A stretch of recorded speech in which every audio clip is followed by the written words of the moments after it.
Social media पे आजकल इतना मिसलीडिंग कंटेंट हो रहा है एंड लोग उसको ब्लाइंडली फॉलो करते हैं और उससे वो अपनी हेल्थ या अपनी आंखों को और ज्यादा स्पॉइल कर लेते हैं। अभी कुछ महीने पहले हमने लड़की का -32.5 डायोप्टर्स का चश्मा हटाया था। -32.5 that is a reality. I know it is shocking कि अब मेरा हाथ तो हेल्दी है ना, नॉर्मल हेल्दी आर्म है मेरा, अब मैंने इसको ऐसे पकड़ लिया, नॉर्मल है सब कुछ परफेक्ट हूँ, लेकिन अगर मैं पकड़े रहूंगा तो हाथ थक गया। अब हाथ थक गया तो हाथ में दर्द होना शुरू हो जाएगा। Same concept with your eyes. तो कैसे करूं मैं इनको स्ट्रॉन्ग? पेन मैंने लिया और इसकी टिप पे मैं देखता रहा, ठीक है, और इसको आंखों के पास लाते जाओ लाते जाओ लाते जाओ लाते जाओ लाते जाओ लाते जाओ लाते जाओ लाते जाओ लाते जाओ। एक टाइम आएगा जब पेन की टिप 2 दिखनी शुरू हो जाएगी। इंडिया जो है diabetic capital of the world है और सबसे ज्यादा डायबिटिक रेटिनोपैथी के जो मरीज हैं वो इंडिया में है। अब अगर कोई आयुर्वेदिक आई डॉक्टर बोलेगा कि मैं ड्रॉप डाल के आपकी आंखों का मोतियाबिंद बोल दूंगा या रिवर्स कर दूंगा, तो वो गलत बात बोलता है। एक दवाई बना दी, ये दवाई आपका काला मोतिया भी ठीक कर रही है, सफेद मोतिया भी ठीक कर रही है, कलर ब्लाइंडनेस भी ठीक कर रही है, रेटिनाइटिस पिगमेंटोसा भी ठीक कर रही है, ऐसी ऐसी बीमारियां ठीक कर रही है जो कभी ठीक हो ही नहीं सकती। दुनिया में कोई बीमारी का इलाज नहीं कर पाया, बाबा रामदेव इलाज कर देते हैं। चश्मा उतारने की आज तक दुनिया में कोई ड्रॉप नहीं बनी और अनलाइकली है कि दुनिया में कभी ऐसी कोई ड्रॉप बनेगी। टंके की चोट पे बोलता हूँ, हटा के दिखा दो। एक्चुअल साइंटिफिक स्टडी है कि एक्सेसिव मोबाइल कंप्यूटर यूज से चश्मे का नंबर चढ़ जाता है, स्पेशली बच्चों में। बच्चों के चश्मे का नंबर चेक कराना बहुत जरूरी है कि सही उम्र में उनको सही चश्मा नहीं मिला और आंख में ठीक फोकस नहीं बना, क्लियर विजन नहीं बनी और 8 साल की उम्र क्रॉस हो गई, फिर बच्चा मतलब अंधा रह गया या वो रह जाएगा, हैंडीकैप्ड रह जाएगा। जो लोग वर्किंग होते हैं वो ना एक चश्मा पहन लेते हैं, बोलते हैं ये ब्लू रे है, कंप्यूटर लेंसेज हैं, उनकी आंखों में कोई तकलीफ नहीं है, फिर भी वो ग्लासेस लगाकर कंप्यूटर पर काम करते हैं। तो ये क्या ग्लासेस सही होते हैं? ये ना मेरे को बड़ा जरूरी है इस बात को क्लियर करना। अगर आप ये सारे चश्मे पहन रहे हो ये सोचते हुए कि आपको मोबाइल कंप्यूटर लैपटॉप में कंफर्ट ज्यादा मिल जाएगा, तो ये मिथ है। एक प्लेन एक्सीडेंट में मरने का चांस ज्यादा है, एक लाइटनिंग स्ट्राइक से मरने का चांस ज्यादा है, एक शार्क अटैक से मरने का चांस ज्यादा है कि आपकी लेसिक सर्जरी में कोई problem. It's a very strong statement that I am giving. ना बड़ी एक प्रॉब्लम है कॉन्टैक्ट लेंस की कि इनकी ना हाइजीन मेंटेन करना बड़ा जरूरी। अगर आपने इसकी हाइजीन प्रॉपर्ली मेंटेन नहीं करी और आपने ये कंटामिनेटेड लेंस अपनी आंख पे लगा ली, तो ये फट से आंख में इन्फेक्शन पकड़ती है। I've seen lot of social media reels और वीडियोस देखे जहाँ पर किसी को सरप्राइज दिया और वो उसका चश्मा पहनाया तो उसको सारे कलर्स नजर आने लगे। Is it true or not?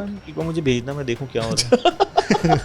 उसी पे एक वीडियो बनाऊंगा कि मैं बड़ी क्लियरली ये बात बोल देता हूँ, जो भी मैंने पॉडकास्ट में अभी बोला है ना, 100% वेरीफाइड साइंटिफिक कंटेंट है, कहीं पे भी इसको वेरीफाई कर लो। ये पॉडकास्ट मेरे लिए आई ओपनिंग है। हेलो दोस्तों, रीडर बुक्स क्लब के एक और जोरदार पॉडकास्ट में आपका बहुत बहुत स्वागत है। आज के दौर में जब डिजिटलाइज इतना ज्यादा चीजें हो गई हैं, हम बहुत सारा वक्त अपने फोन पर, अपने लैपटॉप पर, अपने डेस्कटॉप पर, अपने टीवी पर बिताते हैं। छोटे छोटे बच्चे अपने फोन से स्टिक हैं, आईपैड से स्टिक हुए पड़े हैं और आंखों की बीमारियां बढ़ती जा रही हैं, हमारी आंखों की रोशनी कम होती जा रही है, या तो सर्जरीज हो रही है या हमें स्पेक्स लग जा रहे हैं।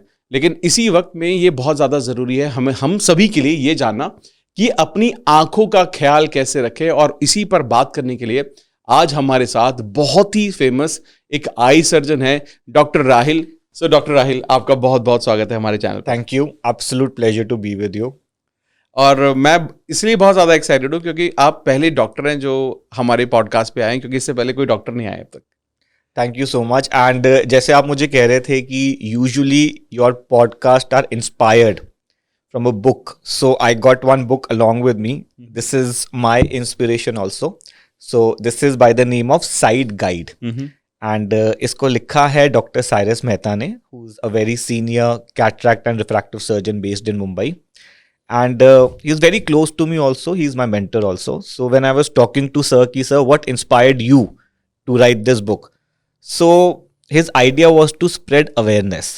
And this is what we see today also कि इतना ज़्यादा awareness lacking है about common eye problems and generally body की problems के बारे में awareness is lacking, and plus social media पे आजकल इतना misleading content हो रहा है and लोग उसको blindly follow करते हैं और उससे वो अपनी health या अपनी आंखों को और ज़्यादा spoil कर लेते हैं।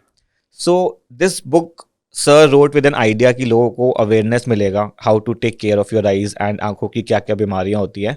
बट आई फील कि इस बुक के साथ जस्टिस नहीं हुआ to the content, because today the time is of social media and हाँ। यूजुअली लोग किताबें पढ़ना ज़्यादा प्रेफर नहीं करते.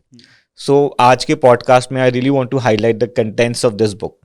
This is something that every human being should know about, basic idea about how eye works and आंखों की क्या प्रॉब्लम होती है और कैसे कैसे आंखों का ध्यान रखा जाता है. वी वांट कि जब आपको प्रॉब्लम हो तो आप एक प्रोफेशनल ओपिनियन को सीक करें, correct, rather than just following your friends और following और going to the chemist कि भाई मुझे ये प्रॉब्लम है कोई दवाई दे दे, या सोशल मीडिया पे देख के कोई दवाई ले ली, ट्रीटमेंट ले ली. This is the real problem. इसी के लिए I am participating in all these podcast की कोई प्रॉब्लम है तो हमारे देश में डॉक्टर्स हैं, डॉक्टर्स की अवेलेबिलिटी बहुत इजी है compare to American European nation जहाँ तो कई दिन लग जाते हैं, महीने लग जाते हैं डॉक्टर से मिलने के लिए. So take advantage of that. Online consultations available है. तो कोई प्रॉब्लम हो रही है, सीक प्रोफेशनल हेल्प एंड एक प्रॉपर ट्रीटमेंट लो जिससे आप ठीक हो. ये उटपटांग की ट्रीटमेंट से जो खुद के डॉक्टर ना बने, खुद के डॉक्टर ना बनो प्लीज, एक्चुअली ना बनो. तो आप और गूगल डॉक्टर तो बिल्कुल भी मत बनो कि ऐसा कुछ हो रहा है तो मेरे को क्या हो सकता है, और फिर उसको पढ़ के अपने डॉक्टर को चैलेंज कर देते हैं कि हमने गूगल में तो ये पढ़ा था, आप तो ये बोल रहे हो. प्लीज अंडरस्टैंड कि आपका जो डॉक्टर है उसने कई साल 15-20 साल पहले मेडिसिन की पढ़ाई करी है, फिर वो एक प्रैक्टिस में आया. तो जो उसकी नॉलेज है उस पर्टिकुलर सब्जेक्ट के बारे में, you can never compete that with Google. Of course. एक और चीज मुझे बताइए, जैसे आपने बोला सोशल मीडिया से गलत इन्फॉर्मेशन उठाते हैं, तो आप क्या डॉक्टर्स को देख रहे हैं गलत इन्फॉर्मेशन दे रहे हैं, या जो डॉक्टर क्वालिफाइड डॉक्टर नहीं है वो भी स्प्रेड कर रहे हैं ऐसी चीजें ज्यादा? नहीं, यूजुअली जो डॉक्टर्स हैं, qualified doctors, they are making very good quality podcast जिसमें सारा जेन्युइन इन्फॉर्मेशन है. ठीक है. बट वो जो इन्फॉर्मेशन है ना उसकी बहुत ज्यादा रीच नहीं मिल पाती. ठीक है. एंड यूजुअली हम लोग देखते हैं जो कुछ मेडिकल गुरुज हैं या सम पीपल हु मतलब हु कम फॉरवर्ड कि भाई हम ये कुछ मैजिकल ट्रीटमेंट्स कर देते हैं और वो इस तरह के क्लेम्स करते हैं, उनकी रीच बहुत ज्यादा हो जाती है. सो लोग उनको देख के उनको ब्लाइंडली फॉलो करना शुरू कर देते हैं. That is what is the real problem. Okay, चलिए हम I think will discuss about this problem देखेंगे अभी. यू विल बी शॉक्ड कि ऐसा भी होता है. ऐसा भी होता है. तो सबसे पहले एक चीज शुरुआत करते हैं. देखिए, आपको पहले, मेरे को अभी आज ही पता चला, आपको पहले Guinness book of record already मिल चुका है.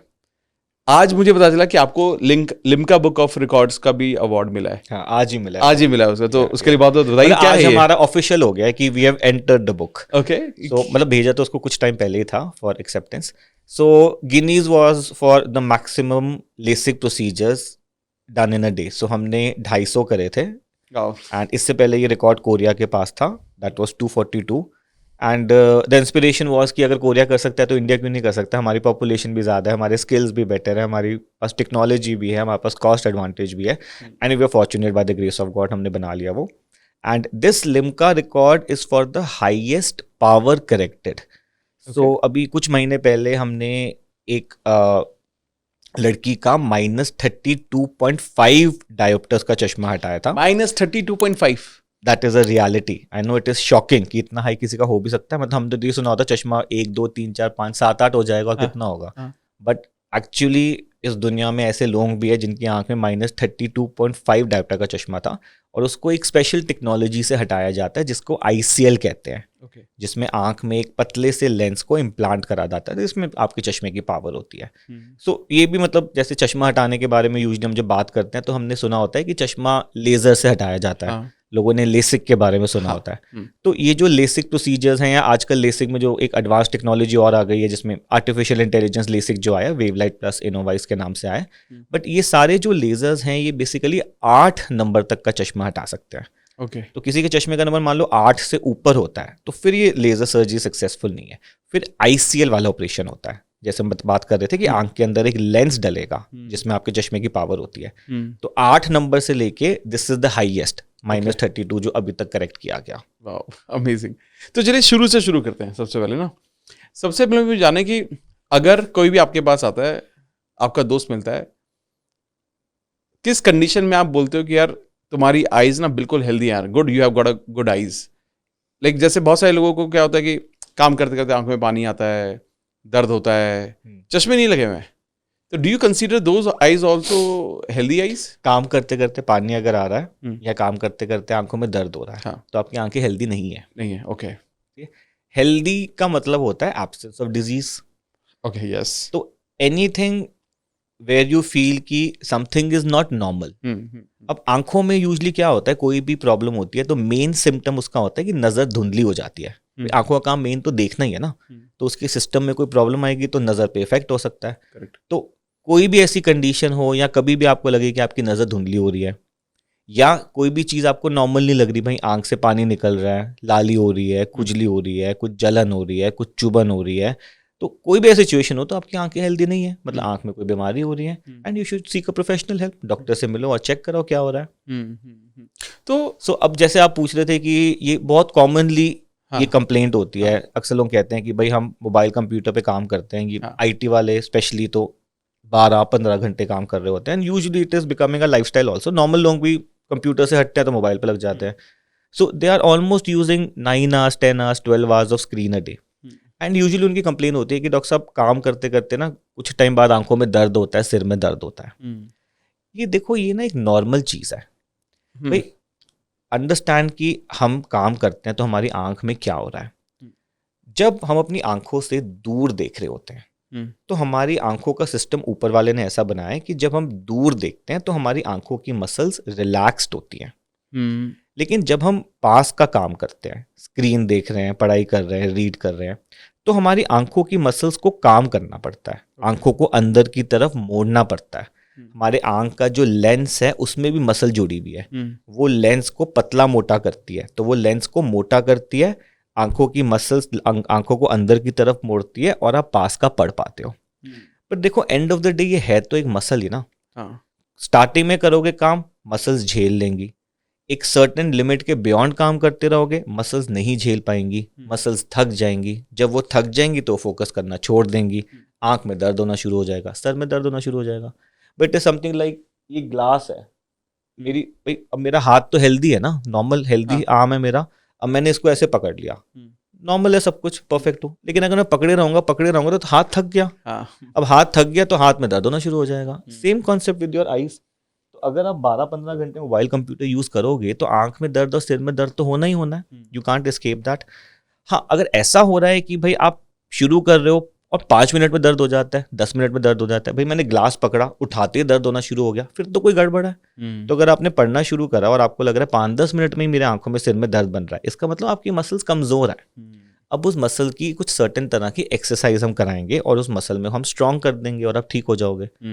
लेकिन अब उन्होंने सुन लिया होता है कि मसल मेरी कमजोर है, कहीं पे सुन लिया भाई आंख में दर्द होता है, मसल कमजोर है, और अब वो यूट्यूब पे सर्च करना शुरू कर देते हैं और यूट्यूब पे उनको मिलता है कोई गुरु बता रहा है भाई ऐसे मल लो आंख को, ऐसे मल लो, ऐसे कर लो, ऐसे कर लो, और ये सब तोड़ के लगाते रहते हैं, फिर कुछ काम नहीं करता।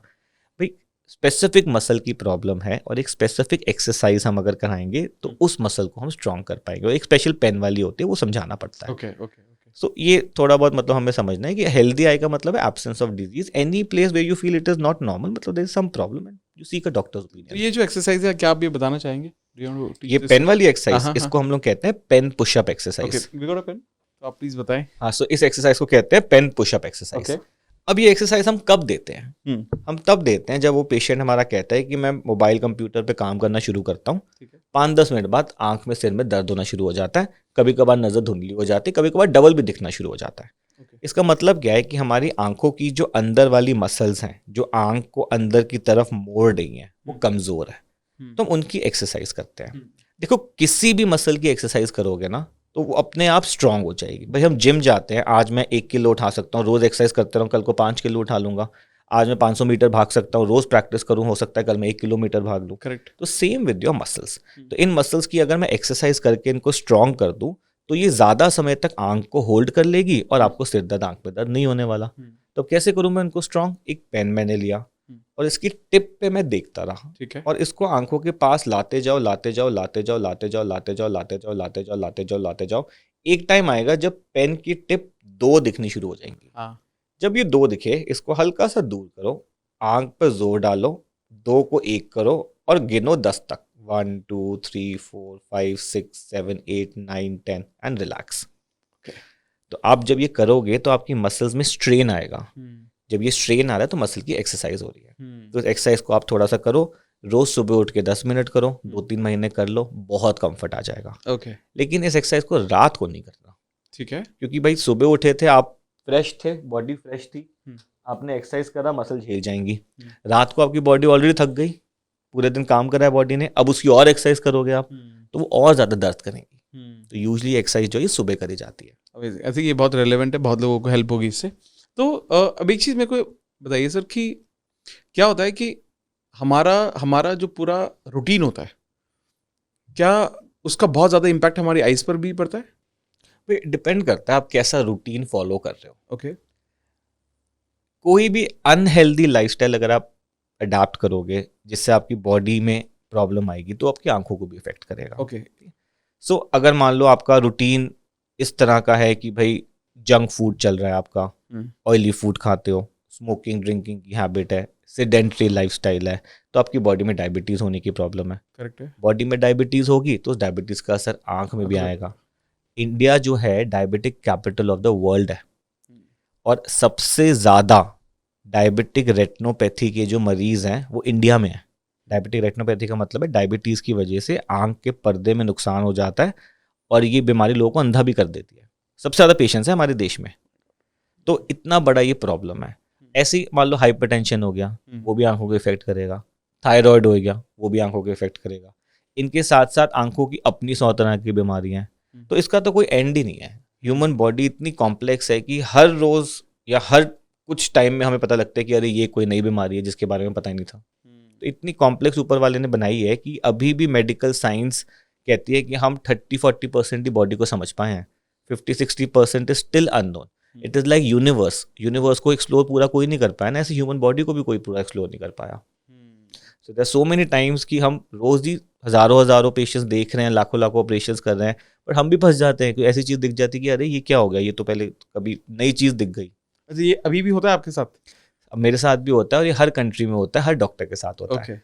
तो क्या होता है, जब भी कुछ नई चीज़ हम डिस्कवर करते हैं या कोई नई टेक्नोलॉजी इन्वेंट करते हैं, कोई नई टेक्निक करते हैं, तो उस टेक्निक के बारे में हम लोग पब्लिश करते हैं, साइंटिफिक जर्नल्स होते हैं। तो ऐसे में पता लगते रहते हैं कि अच्छा इस कंट्री में यहाँ कुछ नया मिला, इस कंट्री में यहाँ कुछ नया मिला। तो ओवरऑल हमारी जो नॉलेज है वो ऐसी बढ़ती है। तो इस प्रैक्टिस को हम लोग कहते हैं मतलब एविडेंस बेस्ड मेडिसिन है। जो भी हम कर रहे हैं वो हम उस तरह से कर रहे हैं कि इतने सालों में हमने ह्यूमन बॉडी के बारे में क्या समझा और उसको समझ के आगे हम कैसे ट्रीट कर रहे हैं।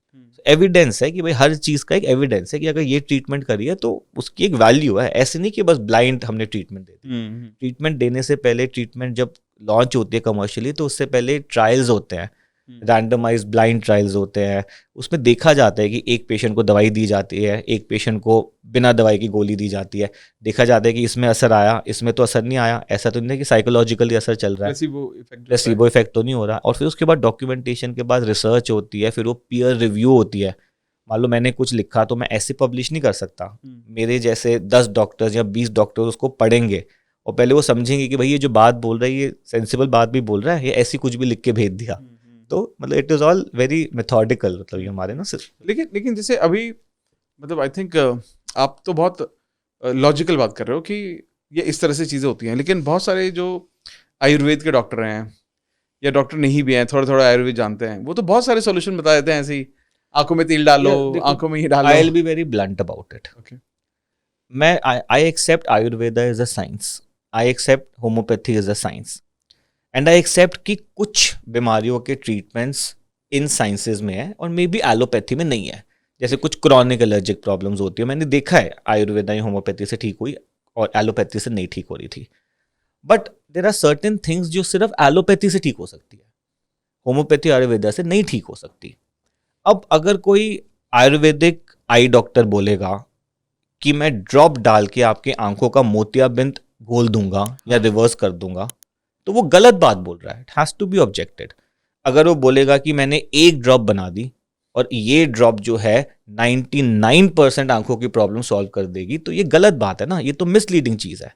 भाई आंखों की 100 तरह की बीमारी है, उन सारी बीमारियों की अलग पैथोलॉजी है, एक रीज़न है कि वो बीमारी क्यों हो रही है। जब तक आप उस पैथोलॉजी को ट्रीट नहीं करोगे तब तक आप उस बीमारी को नहीं ट्रीट कर सकते। तो आप एक वन फिट ऑल दवाई थोड़ी बना सकते हो कि एक दवाई बना दी, ये दवाई आपका काला मोतिया भी ठीक कर रही है, सफेद मोतिया भी ठीक कर रही है, कलर ब्लाइंडनेस भी ठीक कर रही है, रेटिनाइटिस पिगमेंटोसा भी ठीक कर रही है, ऑप्टिक एट्रोफी भी ठीक कर रही है। ऐसी ऐसी बीमारी ठीक कर रही है जो कभी ठीक हो ही नहीं सकती। दुनिया में कोई बीमारी का इलाज नहीं कर पाया, बाबा रामदेव इलाज कर देते हैं। मेरे को तो समझ नहीं आता ना क्या हो रहा है। तभी तो बाबा रामदेव को अपोलोजाइज करना पड़ गया, कितनी बार सुप्रीम कोर्ट ने मारा ना डंडा, भाई क्या चल रही है। So this is all misleading information which is being passed on. क्योंकि आई थिंक ये बहुत कॉमन हो गया। ये भी आई थिंक सोशल मीडिया के थ्रू जो फैल रहे हैं, बहुत सारी ऐसे ट्रीटमेंट होम और रेमेडीज उनको देख देख के लोग फॉलो कर रहे हैं। हाँ। राइट, कितने सारे पेशेंट मेरे पास आते हैं, वो कहते हैं कि ये बीमारी वो बीमारी, जी हमने वो बॉक्स में पढ़ा था ये बीमारी ठीक होती है और हम डाल रहे थे, ठीक नहीं हुई, मिसलीड हो गए। राइट, कितनी बार पेशेंट्स आते हैं कि वो कहते हैं भाई हम तो रोज ही ये पतंजलि वाली दृष्टि डाल देते हैं जी, आंख में मिर्ची मिर्ची लगती है, थोड़ा आंखें साफ हो जाती है। ये सब गलत हैबिट्स हैं। तो आप ये खराब भी करती होंगी, उल्टा करती होंगी। ये जो है आंख में आप जब आप डालते हो तो आपको मिर्ची सी लगती है, जलन सी होती है, दैट मीन्स एक तरह का एलर्गन है ये। जब इसको आप रोज रोज डालोगे तो आंख में एलर्जीज हो जाती हैं। राइट, अच्छा कुछ ऐसी ड्रॉप्स भी मिली, नॉट टॉकिंग अबाउट दृष्टि, कुछ ऐसी ड्रॉप्स भी मिली जिसमें स्टेरॉइड था, वो भी ऐसी अवेलेबल थी ओवर द काउंटर, कुछ आयुर्वेदा के नाम से इस टाइप से अवेलेबल थी, वो लोग खरीद के डाले जा रहे हैं। अब जब आप स्टेरॉइड डालते हो ना, स्टेरॉइड एक मैजिकल ड्रग है, लेकिन स्टेरॉइड के उतने ही साइड इफेक्ट्स हैं। तो जब स्टेरॉइड डालते हो स्टार्टिंग में तो आपको मजा आ जाता है कि अरे यार सब ठीक हो गया, बढ़िया हो गया जी, यही दवाई है, इसके ऊपर तो कुछ है ही नहीं। पर जब उसको बार बार डालोगे ना, पूरी आंख का सत्यानाश कर देती है, आंख में काला मोतिया बना देती है, सफेद मोतिया बना देती है, दुनिया भर की प्रॉब्लम आ जाती हैं। So that is why it is so complex कि ये नहीं है कि आंख लाल हुई और आप केमिस्ट के पास गए और आपने बोला मेरी आंख लाल हो रही है, दवाई दे दे, और उसने एक दवाई पकड़ा दी। आंख में लाल होने के भी 10 कारण हैं। हो सकता है इन्फेक्शन हो रही हो, इन्फेक्शन किस चीज़ की है, वायरस की है, फंगल है, बैक्टीरियल है, हो सकता है सूजन हो सकता है इन्फ्लेमेशन हो सकता है प्रेशर बढ़ गया हो, मतलब हजारों चीज़ें गड़बड़ हो सकती है, सब में आंख लाल होती है। इसको ये थोड़ी वो दवाई सबको ठीक कर देगी। मतलब ये तो यानी ये, और मैं मतलब it is sad to understand this कि मतलब हम तो घरों में देख रहे हैं। एक मुझे याद है मेरे डैड एक मेडिसिन यूज करते थे, डायमंड करके आती थी बहुत पहले, और वो आंख में डाली नहीं जाती थी, मतलब वो चीख पड़ते थे, लेकिन वो फिर भी डालते थे कि इससे ठीक होती है। मतलब आई डोंट नो, उससे ठीक तो शायद नहीं हुई, बट अल्टीमेटली क्या ठीक करना है, मतलब चश्मा लगा हुआ, चश्मा उतारना है। चश्मा उतारने की आज तक दुनिया में कोई ड्रॉप नहीं बनी, और अनलाइकली है कि दुनिया में कभी ऐसी कोई ड्रॉप बनेगी।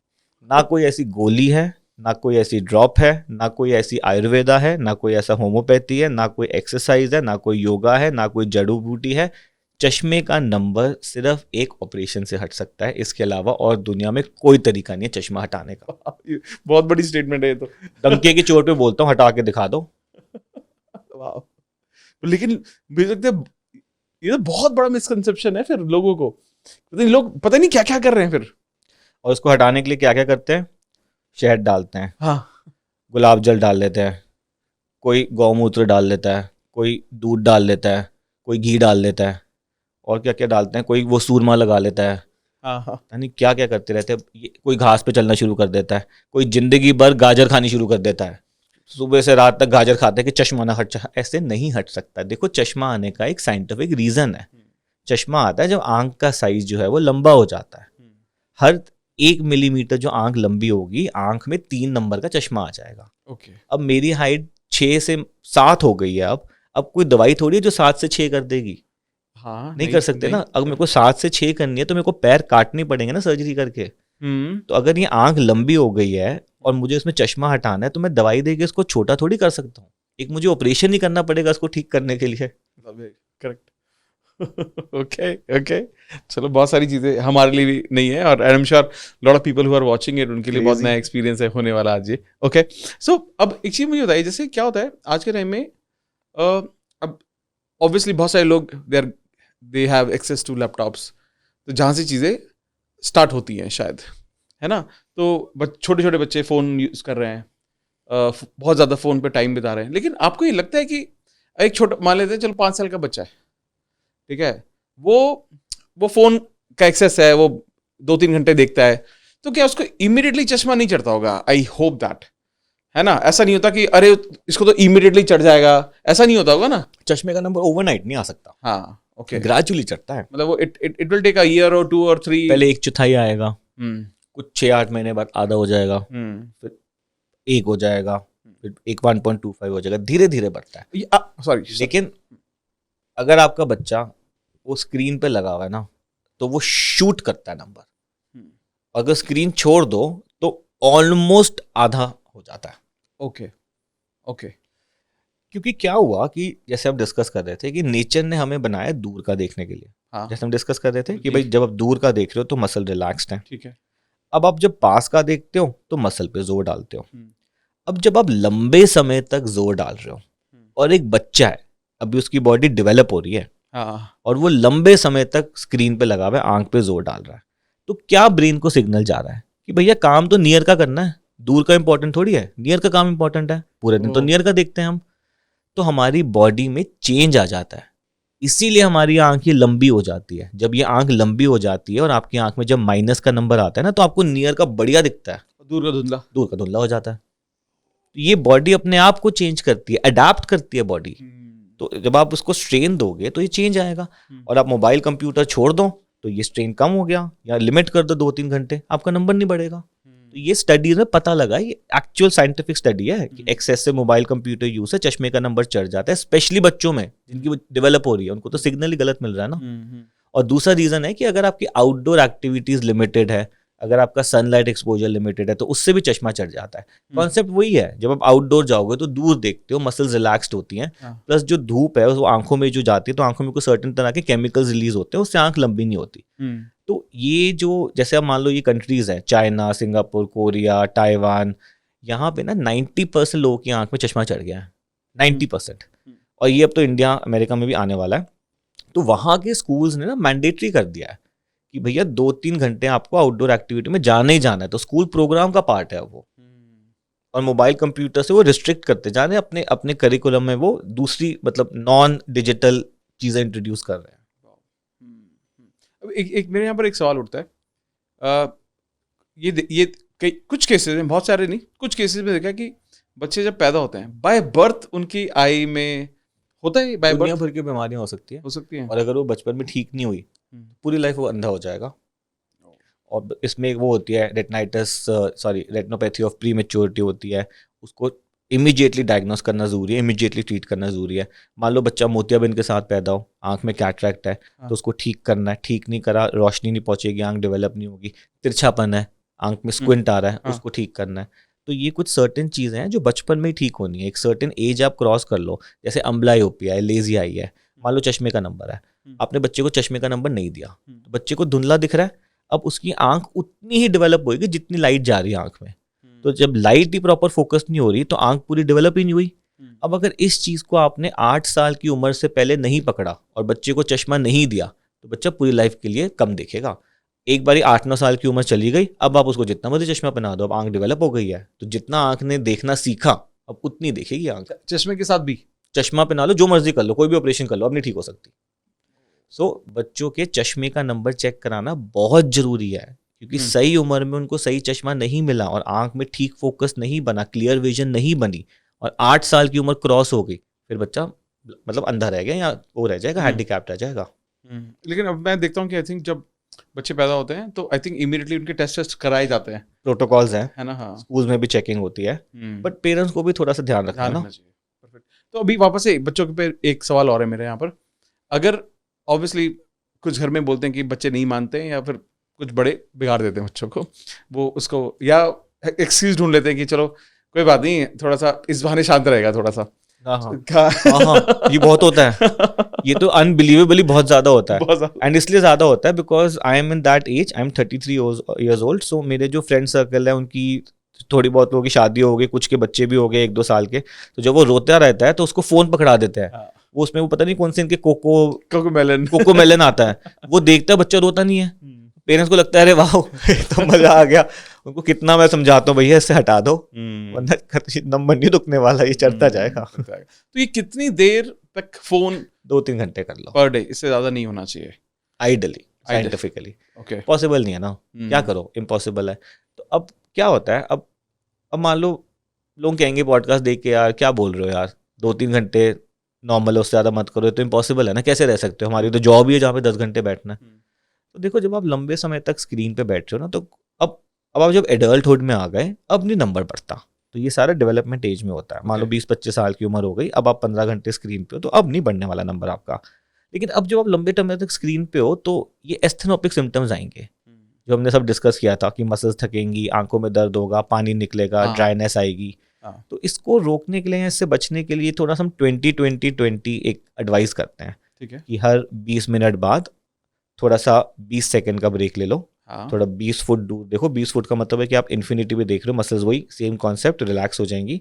थोड़ा सा आंखों को ब्लिंक कर लो, अगर आपके पास लुब्रिकेटिंग ड्रॉप है तो एक आध बार उसको यूज़ कर लो। स्क्रीन जो है थोड़ा बड़ा रखो, जितनी बड़ी स्क्रीन होगी उतना फॉन्ट बड़ा होगा, उतना कंफर्ट ज़्यादा होगा। दूर रखो, 1 आर्म्स लेंथ पे रखो तो बेटर है। अच्छा, लाइटिंग प्रॉपर होनी चाहिए, ऐसा नहीं कि अंधेरे में बैठे हो, उससे स्ट्रेन बनेगा। जो एसी वेसी है वो आंख में डायरेक्ट हवा ना आए, पंखे की डायरेक्ट हवा ना आए। अब जब स्क्रीन पे हो तो आपकी आंखें थोड़ा ड्राई होती हैं ज़्यादा, बिकॉज आप झपकते कम हो। तो थोड़ा सा ह्यूमिडिफायर लगा सकते हो कमरे में। तो ये कुछ करो ना आप, फिर तो आपका ओवरऑल थोड़ा कंफर्ट बेटर हो जाएगा, आप लंबे समय तक कंफर्टेबली काम कर पाओगे। तो ये 2-3 चीज़ें कर सकते हैं। अब जैसे ये तो आपने बता दिया अडल्ट्स के लिए, बच्चों के लिए भी स्क्रीन टाइम कितना होना चाहिए? बच्चों के लिए देखो 2 से 3 घंटे ही है सेम। सेफ जो है। अच्छा ठीक है। बाकी ठीक है, आप थोड़ा सा 4-5 घंटे अवॉइड नहीं कर सकते तो थोड़ा सा बच्चों को पुश करो कि भाई आउटडोर जाओ, मतलब जस्ट ट्राई कि मिनिमम से मिनिमम हो जाए।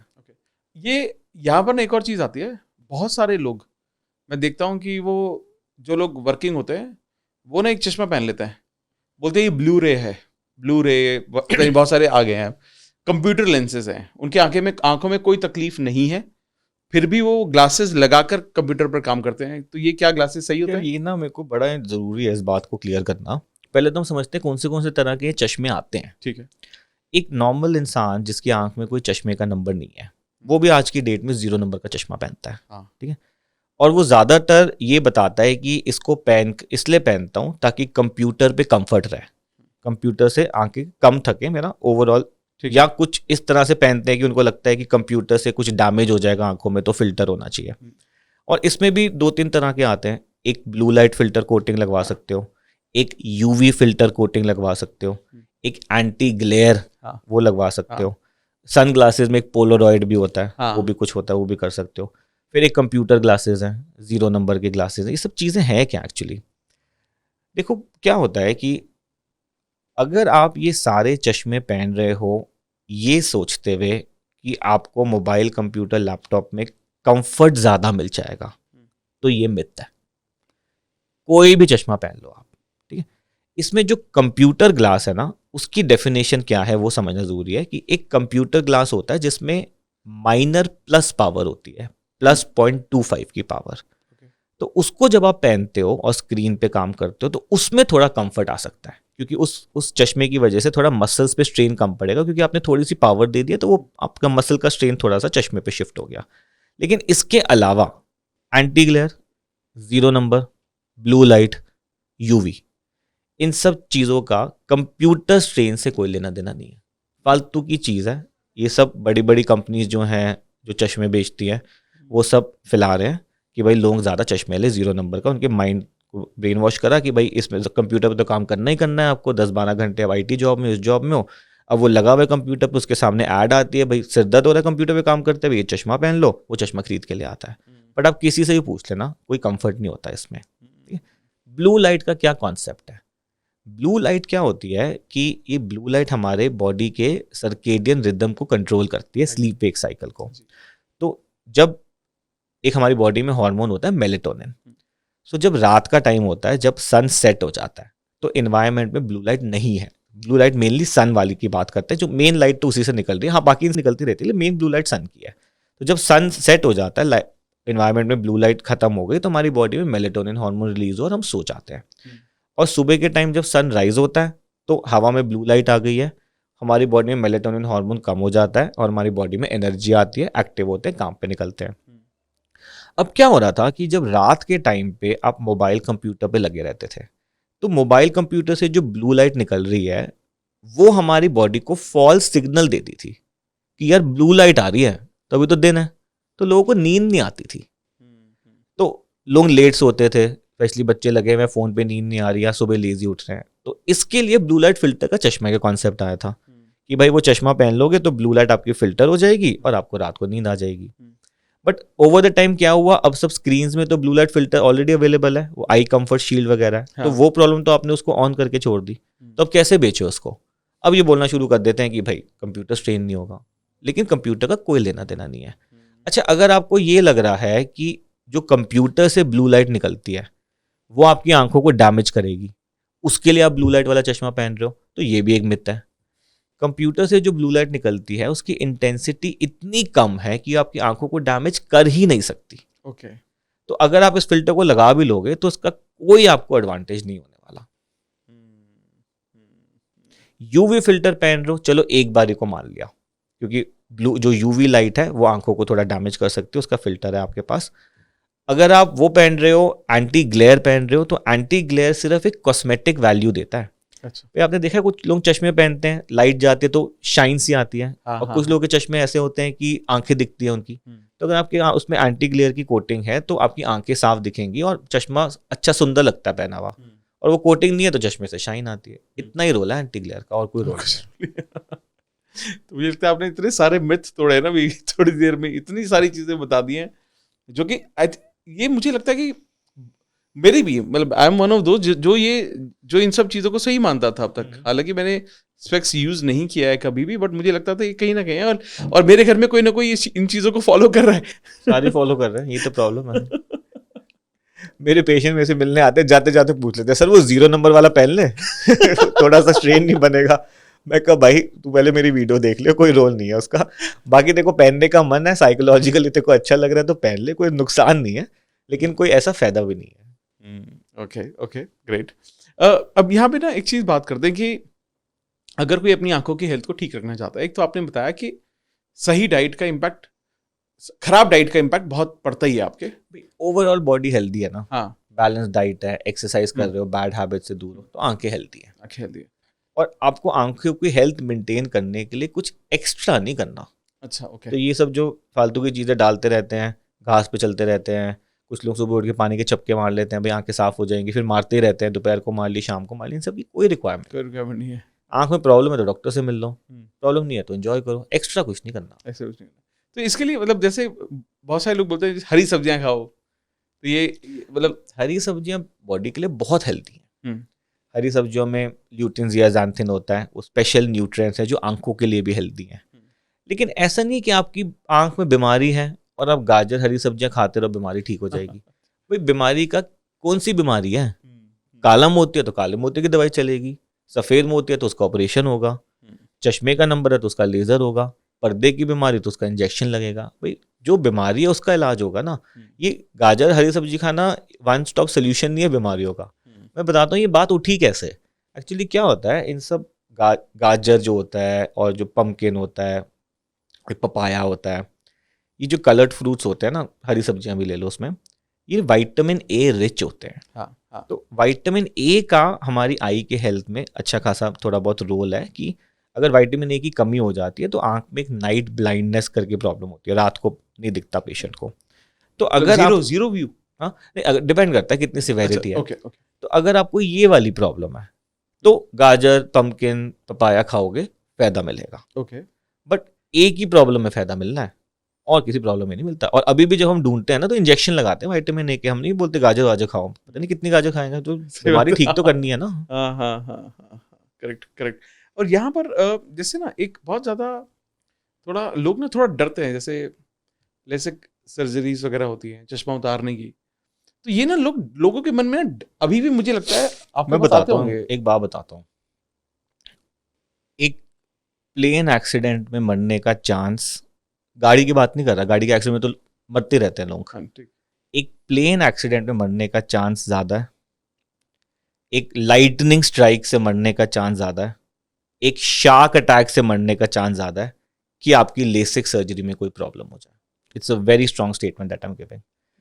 लेसिक या ये जो और नए वाले जो आ गए हैं, जो 3rd जनरेशन प्रोसीजर्स अब आजकल जो हम करते हैं, वेवलाइट प्लस इनोवाइज वाला जो लेसिक है, ये इतने ज़्यादा सेफ हैं कि रादर इन सब प्रोसीजर्स को कंसिडर करा जाता है safest surgery of human body मानी जाती है। Safest surgery of human body कितनी सर्जरीज होती हैं, कितनी तरह की सर्जरीज हैं, उन सारी सर्जरीज में सर्जरी को सेफेस्ट माना जाता है।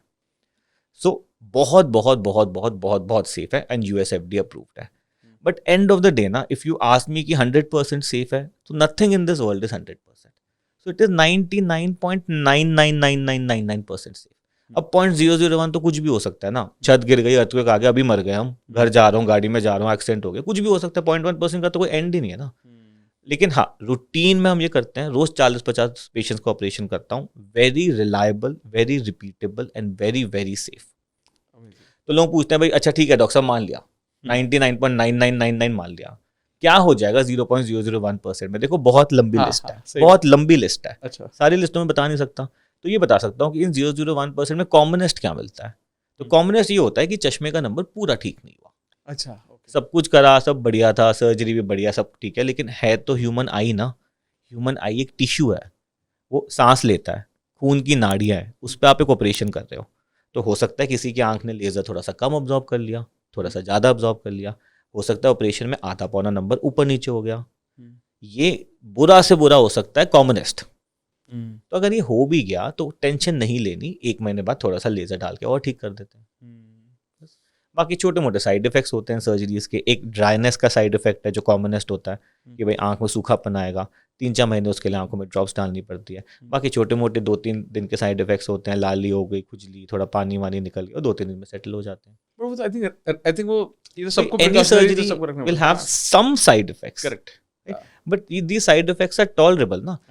अल्टीमेटली जब हम कोई मेडिकल ऑपरेशन करते हैं ना, तो हमें देखना है कि बेनिफिट कितना हुआ और साइड इफेक्ट या रिस्क कितना मिला। अगर बेनिफिट इतना ज़्यादा है और उसके थोड़े साइड इफेक्ट्स हैं तो हम उसको चूज कर लेते हैं। भाई क्या हो गया, थोड़ा ड्राइनेस है, दवाई डाल लेना। क्या हो गया, थोड़ा बहुत कंफर्ट तो देखो अपना। आपको एक बीमारी से छुटकारा मिला है, किसी की आंख में मान लो छोटा नंबर भी है, -32 तो चेंज ही हो गया ना, उसकी तो लाइफ ही खत्म हो गई। लेकिन मान लो 2-3 का भी नंबर है, तो अगर आप वो 3 नंबर नहीं पहनोगे ना, तो आप आधे ज्यादा काम नहीं कर सकते। टीवी नहीं देख सकते, गाड़ी नहीं चला सकते, क्रिकेट नहीं खेल सकते, फुटबॉल नहीं खेल सकते, कुछ लाइफस्टाइल आपका डिस्टर्ब हो जाता है। तो लाइफस्टाइल तो हैम्पर्ड ही है ना, उससे आपको एक फ्रीडम मिल रही है। अभी एक और चीज मैं यहाँ पे पूछता हूँ आपसे, what do you think at what stage people should go for LASIK surgery, anybody who is above the age of 18 years, ठीक है, इज द फर्स्ट क्राइटेरिया। ठीक है, सेकेंड क्राइटेरिया इज कि आपके चश्मे का नंबर स्टेबल होना चाहिए, बढ़ नहीं रहा होना चाहिए, बढ़ना नहीं चाहिए। ठीक है, ओके। तो ऐसा भी हो सकता है कि किसी का नंबर 19 में स्टेबल हुआ, किसी का नंबर 20 में स्टेबल हुआ, तो आपके नंबर जो है वो पिछले 6 महीने से स्टेबल होना चाहिए। ठीक है, अब छोटा मोटा वेरिएशन हम एक्सेप्ट करते हैं, भाई चश्मे का नंबर निकालने में आधा पौना ऊपर नीचे होता है। तो अब मान लो आपका 2 का नंबर है और अगली बार आपने चेक कराया 2.25 आया, तो आपका स्टेबल ही है। ठीक है, तो ये 6 महीने तक आपका थोड़ा स्टेबल हो जाए, फिर आपको एक हॉस्पिटल में आना है जहाँ पे ये सारे ऑपरेशंस होते हैं। तो वहाँ पे हम आपके 10-12 तरह के टेस्टिंग करते हैं। मेनली आंखों की टेस्टिंग है, मेनली उसमें भी जो आंखों के आगे वाला हिस्सा है, जिसको काली पुतलियाँ, कॉर्निया कहते हैं, वहाँ पे ये ऑपरेशन होता है। तो उसकी टेस्टिंग वगैरह होती है, और टेस्ट वेस्ट आपके बढ़िया आ जाए तो आप ऑपरेशन करा सकते हो। ऑपरेशन सिंपल है, कोई दर्द, इंजेक्शन, टांका, ब्लेड, पट्टी, हॉस्पिटलाइजेशन होती नहीं है। लेज़र लाइट डालनी है आँख में 10 सेकेंड के लिए, आज करा कल से दिखना शुरू। 3-4 दिन परहेज कर लो, आँख में धूल मिट्टी पानी वानी ना आ जाए, मोबाइल कंप्यूटर थोड़ा कम रख लो, उसके बाद नॉर्मल हो गए, सब कुछ करो। अब एक और चीज़ है कि जैसे बहुत सारे लोग होते हैं कि जो ये वेट करते हैं कि यार चश्मा तो ठीक है ना यार, व्हाट डू यू थिंक, जैसे मान लेते हैं किसी का नंबर 2, 3, 4, 5 हो जाता है एंड दे वेयर ग्लासेस, तो डू यू सजेस्ट कि अगर ग्लासेस पहनने में तो कंफर्टेबल हो तो वो कर लो? What is more, what is better for people? I will tell you. हाँ, ultimately what is the purpose of this surgery? ये जो हम चश्मा हटाने का कर रहे हैं, इस सर्जरी के 2 ही पर्पस है। या तो कॉस्मेटिक है, अच्छा दिखना है, हाँ, या कन्वीनियंस है कि भाई चश्मा पहन के तंग हो गए यार, हटा उसको, झंझट हो गया। तो अगर आपको कॉस्मेटिक प्रॉब्लम भी नहीं है और कन्वीनियंस की प्रॉब्लम नहीं है, शौक से पहनो। ओके। और हाँ, अगर आपको लगता है कि भाई बैरियर है, तो आज की डेट में हम आपका ऑपरेशन ऐसा करते हैं कि जो आपको चश्मे से दिख रहा है उससे भी ऊपर देखते हो आप। सुपरविजन की बात हो रही है, ईगल्स आई विजन की बात हो रही है, आर्टिफिशियल इंटेलिजेंस आ गया है इन नई टेक्नोलॉजीज में। अभी एक बहुत न्यूज़ चल रही थी कि यूके में एक लीगली ब्लाइंड लड़की थी, वो अब 20/20 या 6/6 से भी बेटर देखती है इसी ऑपरेशन से, वेवलाइट प्लस इनोवाइज AI वाला लेसिक जो हम लोग आजकल करते हैं। So technology has reached another level. मतलब अब जो मैं पेशेंट का ऑपरेशन करता हूँ, हम चश्मा हटाने की बात नहीं करते, चश्मा तो हम 25 साल से हटा रहे हैं। अब चश्मा हटाने के साथ हम आपको इतनी बढ़िया विजन की क्वालिटी देखते हैं कि आपने कभी ऐसा देखा ही नहीं है। एक सुपर ह्यूमन विजन का एक कॉन्सेप्ट आ रहा है वाह, with new AI power technologies. ये तो बहुत मतलब नहीं, सुपर ह्यूमन का मतलब ये नहीं है कि आप ईगल बन गए। जैसे हम ईगल्स आई विजन की बात करते हैं, ईगल्स आई विजन जैसे बियॉन्ड 6/6 विजन, 6/5, 6/4, 6/3 विजन होता है। ईगल्स आई विजन एक थोड़ा सा फैंसी टर्म है, एक बताने के लिए कि आपकी विजन की क्वालिटी थोड़ा नॉर्मल से बेटर आएगी, आपकी रिचनेस बेटर होगी, कंट्रास्ट बेटर होगा, क्वालिटी बेटर होगी, शार्पनेस बेटर होगा, कलर्स ज़्यादा वाइब्रेंट होंगे। तो overall your quality superior compare to जो पुरानी टेक्नोलॉजीज दे पा रही थी। Overall patient satisfaction is higher. Patient ज़्यादा, जितना पेशेंट खुश है उतना डॉक्टर खुश है। पेशेंट सेटिस्फाइड जाएगा, डॉक्टर भी खुश होगा, भाई I made a difference somebody's life. तो डू यू सजेस्ट एनी जो ऐसे, मतलब एक तो आपने एक्सरसाइज बताई, हमने खाने के बारे में बात कर ली, एक्सरसाइज भी एक इम्पॉर्टेंट रोल प्ले करती है आंखों की हेल्थ के लिए। हाँ, अगर मसल कोई कमज़ोर है तो एक्सरसाइज करनी है, अदरवाइज नहीं करनी है exercise। अदरवाइज नहीं करनी है।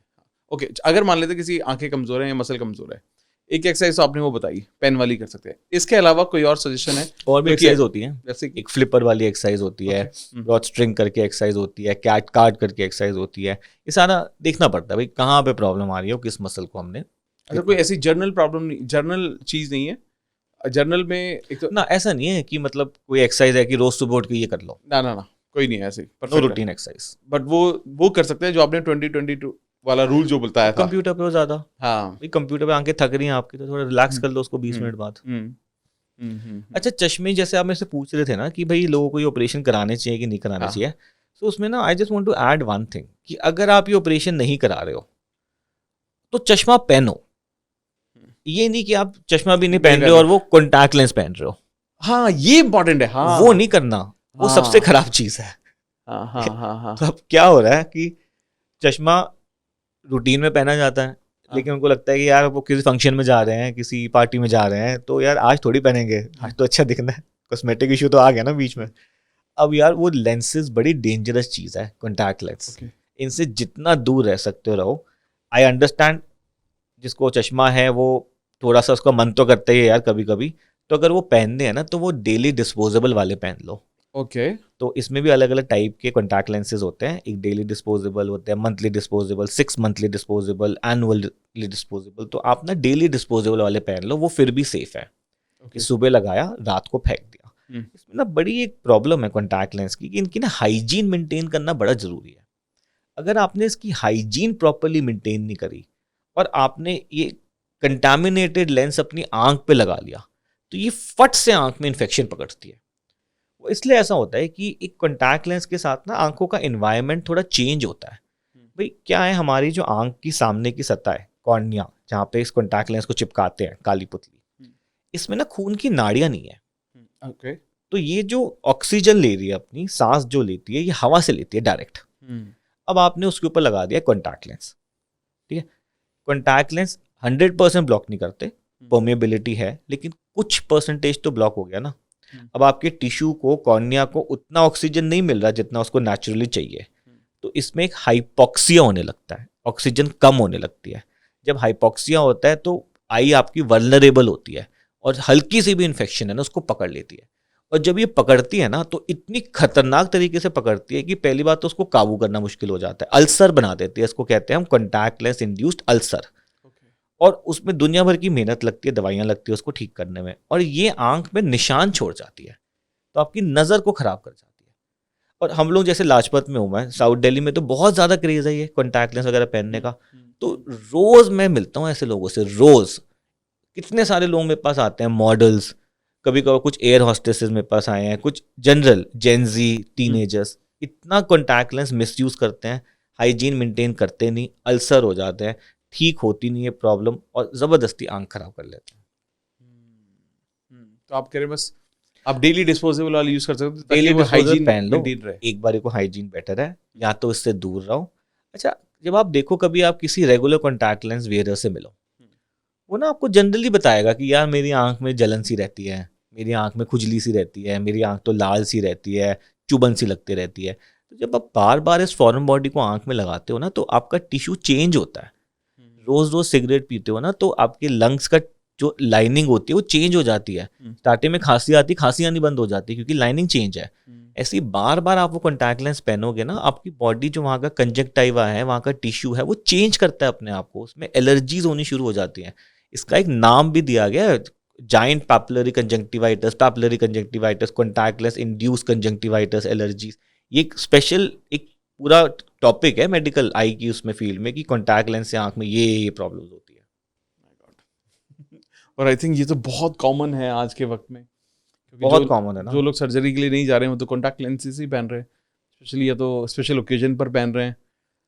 ओके, तो ये तो आई थिंक ये बहुत बहुत रिलेवेंट हुआ लोगों के लिए। आई एम श्योर यहाँ से बहुत कुछ समझेंगे, सीखेंगे। और जैसा आपने बताया कि ऐसा कुछ कोई रूटीन फॉलो करने की ज़रूरत नहीं है कि भैया रोज आओ, उठो, ये एक्सरसाइज करो, आपकी बॉडी अपने आप कर लेगी। आप अपनी बस चीज़ों का ध्यान रखो। आंख खराब हो रही है तो पता लग जाएगा आपको आंख में गड़बड़ है। हाँ, मिल लो डॉक्टर से मिलो और कंसल्ट करो, जानो कि एग्जैक्टली क्या है। क्योंकि जैसा आपने बताया कि अगर आंख लाल भी हो रही है तो उसके भी 10 कारण हो सकते हैं। ऑब्वियसली ना, बहुत सारे कारण हो सकते हैं। तो कारण ढूंढ के उसी का तो इलाज करेंगे। हाँ, और जब आप मेडिकल स्टोर से दवाई लेते हो तो एक जनरल वो दवाई आपको देता है एंटीबायोटिक स्टेरॉइड वाली। आप ट्राई कर लेना कभी भी किसी मेडिकल वाले के पास जाना, बोलना मेरी आंख लाल हो रही है, तो आपको एक दवाई देगा जिसमें एक मॉक्सीफ्लॉक्सासिन होगी एंड 99% दूसरा सॉल्ट होगा उसमें डेक्सामेथासोन। और डेक्सामेथासोन स्टेरॉइड है, मैंने बताया स्टेरॉइड मैजिकल दवाई है। डालोगे मजा आएगा, स्टार्टिंग में बिल्कुल ठीक, आधी प्रॉब्लम लोगे ठीक भी हो जाएगी। तो आपको भरोसा हो जाएगा कि यार यही दवाई है। बार बार डालोगे फिर सत्यानाश हो जाएगा। ओके आई थिंक ये पॉडकास्ट मेरे लिए आई ओपनिंग है। देखो it works, that is why this propagates. अगर दवाई से काम नहीं हो रहा होता ना तो कोई रिकमेंड भी नहीं करता, कोई प्रोपेगेट नहीं करता, कोई बात नहीं करता। But you have to understand कि it will work initially, but long run में अगर आप उसका रेगुलर यूज करते रहोगे, अब्यूज करोगे, मिसयूज करोगे तो प्रॉब्लम दे जाएगा। बार बार आंख में एंटीबायोटिक डालोगे, आंख में एंटीबायोटिक रेजिस्टेंस हो जाएगी, फिर किसी दिन एक्चुअल इन्फेक्शन होगी ना, दवाई ने काम भी नहीं करना। एक दो बार मैंने अपने दोस्तों से भी सुना है, क्या वो आंख की प्रॉब्लम है, कि वो कहते हैं कि यार मेरे को ना कुछ काले काले धब्बे से दिखाई देते हैं या मच्छर जैसे छोटे छोटे दिखाई देते हैं। क्या ये प्रॉब्लम है? ये ना एक बहुत ही कॉमन चीज़ है, बहुत ही कॉमन चीज़ है जो हमें मिलती है पेशेंट्स में। एंड अब मैं जब इसके बारे में बात करूंगा ना तो देखना जिन लोगों को ये दिख नहीं रहे थे उनको भी दिखना शुरू हो जाएंगे। और यू हैव हर्ड ना कि भाई eyes will see what brain knows. So ये floaters, these are called floaters. तो फ्लोटर्स क्या होते हैं, ये हमारे आंख में एक जेल है जिसको हम कहते हैं विट्रस जेली या विट्रस ह्यूमर। ये आंख के अंदर होता है और ये आंख को खोल के रखता है। तो आंख ना खोखली नहीं, मतलब वो नहीं है कि इसके अंदर भरा हुआ है जेल की, वो पिचके ना खुली रहती है। अब ये जो विट्रस ह्यूमर है इसमें कभी कभी डीजनरेशन होती है। डीजनरेशन का मतलब है कि ये अपना जेल वाला स्ट्रक्चर छोड़ के लिक्विड सा हो जाता है। अब जब ये लिक्विफाई हो जाता है और आप जब आंखों से देखते हो और जब ये थोड़ा सा मूव करता है और आंख के अंदर लाइट आ रही है और ये मूव कर रहा है, तो उस लाइट की शैडो आपके पर्दे पड़ती है। और पेशेंट्स कंप्लेन करते हैं, स्पेशली वो बोलते हैं कि जब हम आसमान की तरफ देखते हैं, ब्राइट स्काई पे देखते हैं, ब्लू स्काई देखते हैं, या हम सफ़ेद दीवार को देख रहे हैं, या हम ब्राइट लाइट की तरफ देखते हैं, तो हमें आंखों के सामने मच्छर मक्खी जैसे उड़ते हुए दिखते हैं। कुछ लोग कहते हैं कि मुझे मकड़ी के जाले जैसा उड़ता हुआ दिखता है। कुछ लोग कहते हैं ट्रांसलूसेंट से दिखते हैं, कि भाई काले भी नहीं है लेकिन ट्रांसपेरेंट भी नहीं है। तो ये सब फ्लोटर्स हैं। तो ये एक बहुत ही नॉर्मल फाइंडिंग है। जिनकी आंखों में चश्मे का नंबर होता है उनको थोड़े से ज़्यादा दिखते हैं, उनका डीजनरेशन ज़्यादा हो सकता है। या अगर आप ओल्ड एज में हो तो ये डीजनरेशन होता है तो आपको ज़्यादा दिख सकते हैं। तो अगर आपके फ्लोटर्स दिख रहे हैं तो आपको एक बार चेक करा लेना चाहिए कि ये जो आपके फ्लोटर्स हैं ये सेफ वाले फ्लोटर्स हैं, नॉर्मल फ्लोटर्स हैं, बिनाइन फ्लोटर्स हैं। लेकिन इसका मतलब ये नहीं है कि हर फ्लोटर सेफ है। फ्लोटर्स का आने का मतलब आंख के अंदर बहुत खतरनाक बीमारी भी हो सकती है। डायबिटीज़ में फ्लोटर्स आ सकते हैं। आपकी आंखों में नसें हैं, खून की नाड़ियां हैं, उनकी सूजन हो गई, उससे सेल्स जेल में आ गए, वो फ्लोटर्स क्रिएट कर सकता है। कुछ आंख में ब्लड आ गया, वो फ्लोटर्स क्रिएट कर सकता है। अगर आपका पर्दा उखड़ गया तो एकदम से फ्लोटर्स आ जाते हैं। तो फ्लोटर्स हैं तो आपको चेक कराना चाहिए। लेकिन अगर ऐसा हो कि एकदम से कल तक तो एक आधे दिख रहा था और आज एकदम से फ्लोटर ही फ्लोटर दिख रहा है, मतलब आंख में गड़बड़ हो गई है। तो फट से अपने डॉक्टर के पास भाग जाओ, वो डायलेट करके देख लेगा क्या इश्यू है। लेकिन हाँ, जो थोड़े बहुत दिखते रहे वो बिनाइन है, वो टेंशन नहीं है। लेकिन अगर दिख रहे हैं ना तो एक बार चेक होना जरूरी है कि वो डेंजरस वाले हैं कि नॉन डेंजरस वाले हैं। अमेजिंग। आई थिंक ये बहुत सारे लोगों का है ये इशू, वेरी कॉमन। अभी देखना, ये सुनेंगे ना तो आपको पता नहीं है, लेकिन वो फ्लोटर है आपकी आंख में। और आप देखोगे तो आपको दिखेगा, हाँ ये तो मैंने ये एक्सपीरियंस किया था कभी ना, ये सुना था और ये दिख रहा है, अब दिख रहा है। एक चीज और बताइए कि आपके पास क्या कलर ब्लाइंडनेस के जो केसेस हैं बहुत रेगुलर है आज के वक्त में? आते रहते हैं ऑल ओवर इंडिया से। एक्चुअली कलर ब्लाइंडनेस का ना कोई कंक्रीट ट्रीटमेंट नहीं है। थोड़ा बहुत हम पेशेंट्स की कुछ हेल्प कर सकते हैं, बस कुछ स्पेशल फिल्टर के वाले चश्मे दे देते हैं, कुछ सॉफ्टवेयर्स होते हैं, बट कलर ब्लाइंडनेस को हम ट्रीट नहीं कर सकते। अभी तो कोई इसका वर्ल्ड वाइड कोई ट्रीटमेंट नहीं आया, ऐसा कोई मेजर कोई कॉन्टैक्ट लेंसेज वगैरह इसके? क्योंकि मैंने ना कई बार मैंने ना वो देखे हैं, I have seen lot of social media reels और वीडियोस देखे जहाँ पर किसी को सरप्राइज दिया और वो उसका चश्मा पहनाया तो उसको सारे कलर्स नजर आने लगे। इज इट ट्रू और नॉट? एक बार मुझे भेजना, मैं देखूं क्या हो रहा है। उसी पे एक वीडियो बनाऊंगा कि ठीक है कि नहीं है। I'll find it out and I'll share. यार देखो, कलर ब्लाइंडनेस की ना साइंस समझते हैं। Okay. हमारे पर्दे में ना एक लेयर है, उसको कहते हैं रॉड्स एंड कोन्स। एक लेयर है, तो जो रॉड्स होते हैं वो इंटेंसिटी को करते हैं कि भाई लाइट कम है या लाइट ज़्यादा है, वो रॉड पकड़ते हैं। और जो कोन्स है वो कलर पकड़ते हैं। जैसे चिड़िया वगैरह होती हैं, उनकी आंखों में रॉड ज़्यादा होते हैं, तो हल्की सी भी लाइट निकलती है डस्क डॉन पे, वो चू चू चू करना शुरू कर देते हैं कि हल्की सी लाइट पकड़ लेती है। तो ऐसी हमारी आंख में भी रॉड्स एंड कोन्स है। अब कलर विजन की प्रॉब्लम आती है जब आपके कोन्स खराब हो गए। अब कोन में प्रॉब्लम है तो कुछ चश्मा थोड़ी ठीक कर सकता है उसको, तो कोन का इलाज करना पड़ेगा ना। लेकिन हाँ, ऐसा है कि भाई उस चश्मे को पहन के ऐसा हो सकता है कि कुछ सर्टेन कलर्स आपका बेनिफिट मिल जाए, वो हम भी करते हैं। कुछ सर्टेन चश्मे होते हैं सर्टेन फिल्टर वाले, या हम लोग कुछ सॉफ्टवेयर्स होते हैं, कुछ एप्स होती हैं, तो उस ऐप से जब पेशेंट देखता है, तो मान लो उसको एक स्पेसिफिक टाइप की कलर ब्लाइंडनेस है, तो उसके नेगेटिव कलर्स ऐप्स में आते हैं, वो उसको देखता है तो ही इज एबल टू परसीव। लेकिन इतना जुगाड़बाजी कर सकते हैं, ये नहीं कि आपने कुछ ऐसा दे दिया कि वो बिल्कुल नेचुरल सबको देखना शुरू हो गया, नेचुरल कलर्स, ये मिसलीडिंग है। तो आपका कहने का मतलब है कि तो ये भी कलर ब्लाइंडनेस अलग अलग तरह की होती है? अलग अलग, किसी को या तो डिपेंड करता है कौन सा कलर आपका, रेड है, ब्लू है, ग्रीन है, कंबाइंड है, अलग अलग टाइप की हो सकती है। ऐसा भी होता है कि सबको जो ब्लैक एंड व्हाइट दिखता है ऐसा भी होता है? नहीं, एक दो कलर्स है जो नहीं दिखते हैं। बिल्कुल वो ग्रे स्केल वाला नहीं होता। ग्रे स्केल वाला नहीं होता है ना। ओके, तो ये भी एक मिथ है, मुझे मेरा भी था कि कलर ब्लाइंडनेस का मतलब है कि या तो एक दो कलर, या तो ऐसे केसेस भी हो सकते हैं जिसमें आपको कलर दिखता ही नहीं है, सब कुछ आप ब्लैक एंड व्हाइट में देख रहे हो। ऐसा नहीं है। बट लेकिन आप कह रहे हैं कि इसके लिए कोई ऐसा कोई क्योर नहीं है, कोई ऐसा अभी परमानेंट सोल्यूशन इसके लिए नहीं आया है? बहुत सारी आंखों की बीमारी है जिनका क्योर नहीं है। Okay, we are still waiting. कौन सी बीमारियां ऐसी? जैसे मान लो अब ये है रेटिनाइटिस पिगमेंटोसा की प्रॉब्लम है, उसमें धीरे धीरे इंसान अंधा होते जाता है। मान लो आप 20 साल के हो, 20-25 साल के, आपकी आंख में देखा हमने, पता लगा कि रेटिनाइटिस पिगमेंटोसा की प्रॉब्लम है। धीरे धीरे रात की रोशनी खत्म हो जाएगी, धीरे धीरे दिन की रोशनी खत्म हो जाएगी, और उस बंदे को पता है ये बात कि एक दिन मैंने अंधा हो जाना है, and you can't do anything about it. तो कितना वो स्ट्रेस में जी रहा है। ठीक है, ये प्रॉब्लम है। अब ऐसी ऑप्टिक एट्रोफी हो गई तो उसको हम आज तक ठीक नहीं कर सकते। नर्वस टिश्यू डैमेज हो जाता है तो उसको रिवाइव नहीं कर पाते हम। कई सारी बीमारियां जिनकी ट्रीटमेंट्स नहीं है। आई डोनेशन क्या है फिर? आई डोनेशन मतलब, आई डोनेशन का ना कॉन्सेप्ट भी इम्पोर्टेंट है समझना। अक्सर जब हम आई डोनेशन की बात करते हैं तो लोगों को लगता है कि भाई पूरी आंख का गोला निकाला और दूसरे की आंख में फिट कर दिया। ऐसा नहीं हो सकता। ऐसा पहली बार अब हुआ है, अब इस बार ही पहली बार हुआ है, और उसमें भी हम देख रहे हैं कि रिजल्ट कुछ आएगा भी कि नहीं आएगा, अभी तो टेस्टिंग ही चल रही है, रिसर्च फेज में। जो भी आई डोनेशन का काम होता है वो बेसिकली हमारे आंख का जो सामने वाला हिस्सा है, कॉर्निया या काली पुतली, जिसमें ये लेसिक वाले ऑपरेशन करते हैं, वो काम करता है आई डोनेशन में। तो जब हम किसी की आंख का दान करते हैं तो हम उसकी आंख से इस सामने वाले हिस्से को, काली पुतली को काट के निकालते हैं, और दूसरे इंसान की आंख में उस काली पुतली जो डैमेज हुई है उसको निकाल के दूसरे आंख की लगा दी। तो मान लो आपकी सामने की पुतली में सफ़ेदी है, खराब हो रही है, केरेटोकोनस है, तो उसको काट के निकाल के दूसरे इंसान की पुतली को लगा देते हैं। बस इतना ही हो सकता है आई डोनेशन में, इससे ऊपर नहीं है। मतलब अगर कोई पर्सन 100% ब्लाइंड है, नहीं ठीक हो सकता वो, नहीं ठीक हो सकता है। नहीं डिपेंड करता है क्यों है ब्लाइंड। अच्छा, हाँ, ओके। भाई ब्लाइंडनेस भी तो 100 कारण है। हाँ हाँ मोतियाबिंद से ब्लाइंड है वो तो 100% ठीक करेंगे। हाँ, लेकिन मान लो ऐसा ब्लाइंड है कि कॉर्निया आगे का हिस्सा था, सफेदी आ गई, उसका ट्रांसप्लांट करोगे वो दिखना शुरू हो जाएगा। लेकिन मान लो उसकी ब्लाइंडनेस इसलिए थी कि नस ही खराब हो गई उसकी पीछे की, सूख गई नस, अब तो जो मर्जी कर लो, रोशनी नहीं आ सकती। मान लो ब्रेन खराब हो गया, आंख बिल्कुल नॉर्मल है लेकिन ब्रेन का हिस्सा जो विजुअल कॉर्टेक्स है जहाँ से आप देखते हो, मान लो वहाँ कुछ गड़बड़ी हो गई, फिर भी अंधा हो जाएगा पेशेंट। और ये फर्क क्यों आता है लोगों का अक्सर कि एक आई का नंबर अलग, दूसरे आई का नंबर अलग, ये किस लिए होता है? बिकॉज ऑफ ऐसा मसल पीछे। कम मिलता है, ऐसा बहुत कॉमनली नहीं मिलता। अच्छा, ओके।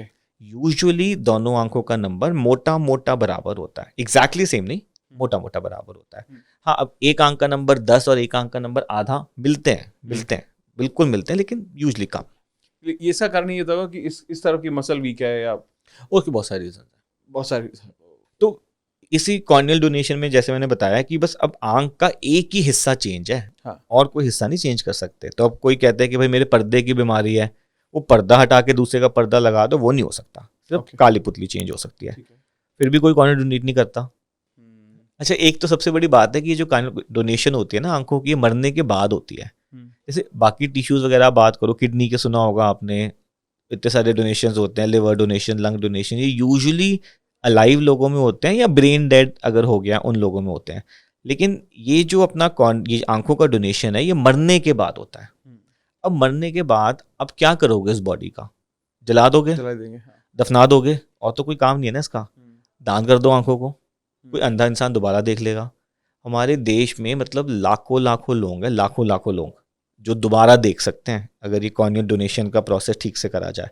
पर हमारी कंट्री में लोग करते ही नहीं है। इतना सुपरस्टिशन है, इतना मिथ है कि भाई लोगों को लगता है भाई अगले जन्म में अंधे पैदा हो जाएंगे, या वो पता नहीं क्या कहते हैं कि भगवान कहेगा कि आधे शरीर के साथ आ गए। ऐसा नहीं है, ये सब ना फालतू की बातें हैं। मतलब एक साइंटिफिक प्रोसेस है, और अगर किसी की हम हेल्प कर सकते हैं अपने मरने के बाद तो वाई नॉट। और ये भी कौन सा, मतलब अब जैसा आपने बताया, ये कौन सा हम पूरी आंख निकाल रहे हैं? ये भी लोगों को डर लगता है। कुछ लोगों को लगता है कि जब कॉर्नियल डोनेशन ये आंखों का दान करेंगे तो वो डॉक्टर आएगा, वो मरे हुए शरीर में से आंख निकाल के ले जाएगा, तो कैसा लगेगा शरीर कि आंख में गड्ढा सा बना हुआ है। हाँ। ऐसा नहीं होता।